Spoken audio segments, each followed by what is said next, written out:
এরকম হয়ে যায়, তাহলে আপনাকে যথাসাধ্য চেষ্টা করতে হবে কাবা বের করার, কাবার দিক নির্ণয় করার।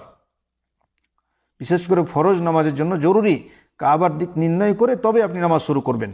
যদি শেষ পর্যন্ত কোনো দিকেই আপনি নির্ণয় করতে পারছেন না, তাহলে আপনার মনে যেই দিকে চায়, যেটা মানে মন যেদিকে বেশি মনে মনে হয় যে হ্যাঁ এদিকেই কাবা হতে পারে, সেই দিক নির্ণয় করে আপনি নামাজ পড়বেন ইনশাআল্লাহ। এটা আপনার 5 নম্বর শর্ত হলো নামাজের নিয়াহ।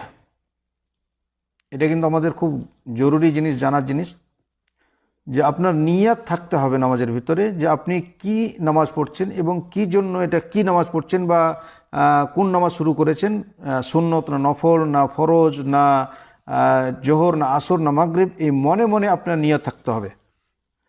এই নিয়তের বিষয়ে